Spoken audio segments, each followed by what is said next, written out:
progressive. But here's a real geek question for you. And with all of backing up? What is it? All the Star Treks, the original Deep Space Nine, Next Generation, and yours, on a away mission with all your very, very smart officers. How come none of them thought to wear body armor when going down to a dangerous planet? I don't know, it's been bothering me for years. You see it too, you see it too. Absolutely. I absolutely see it, but I let them go. I mean, they get shot at. I understand, I'm with you. There's just no explanation for it, but they had to go. Thank you. Yes. Hello. Hello, how are you? I just wanted to say that out of all the Star Trek episodes, from beginning to end, the scripts on your show were the tightest. And even to the Endgame, which it kind of wrapped everything up. How did it feel to play yourself as young Handhold? You have no idea. I loved that. Of course, you have to understand, my heart was in my throat. This was the end. So my determination was to distance myself from the absolute sort of breathless emotional aspect of saying goodbye to 7 years of my life, and to focus on what this relationship would have been like between Captain and Admiral, and to focus on the Admiral's decision in the end, apropos of your question earlier, Madam, regarding Catholicism and suicide. Her very deliberate decision to commit suicide for the better of the ship and for the future of the ship. So I found every day to be strangely, profoundly moving, and at the same time, the best work I felt that I had ever done on the show. So I was deeply gratified and also liberated. There was a buoyancy to it, maybe because I was leaving, but I think there was something so remarkable about playing Admiral Janeway that felt almost as authentic as Captain Janeway to me. Can you grasp that? But I guess that's what the essence of Endgame is, right? Thank you. Yes. Hi. Hi. I just want to say that it's awesome for you to be here and for me to meet you in person. And I just have a question for you, one question. When we leave Star Trek Voyager, it was, you know, Captain Janeway coming back to Earth. And I heard on some of the DVD special features that they originally planned for Voyager not to make it back to Earth. And I was wondering, how would that have exactly played out? And do you think that you would have been happy with that sort of ending? That's interesting. I thought about it. I think I might have been happy with that sort of ending. But then you see, that doesn't leave it open for the future. So I think they're weighing movies, they're looking at the whole thing. You know, that's what Paramount is looking at. So I think finally it was that decision. I don't think I would have minded disappearing. I think there's something strangely right about that when we talk about pioneering space. You know, it's the tip of the iceberg, and we're going to lose many more than we will save in this next effort to go forward, which our wonderful president is ensuring. You know that, don't you? NASA's going to have a new life. Obama is an absolute geek, and he makes no bones about it, and he wants space exploration opened wide up again. So I don't know. I think either or. I'm satisfied with the way we went out, but I would have been equally satisfied the other way. Does that answer your question? Thank you.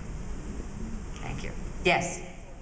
I just want to say it's an honor to be able to speak to you. I'm a big fan of Voyager, and I think the way you portrayed Janeway really represents what Starfleet's all about. And I can't see anyone else that's more perfect to be in the captain's chair. My question is, what was your most memorable experience working on Voyager? And if ever given the chance, would you ever come back and do anything with Star Trek? Well, of course I would come back and do it. I'd love to do it. Love to do a movie. Love to. You know, So when you love a character and you fall in love, more importantly, when you fall in love with a character, which was my experience with Janeway. At first, I sort of,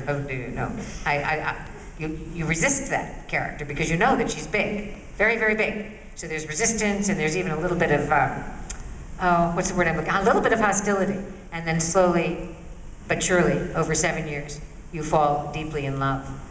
You are loath to say goodbye. It's almost impossibly difficult to say goodbye.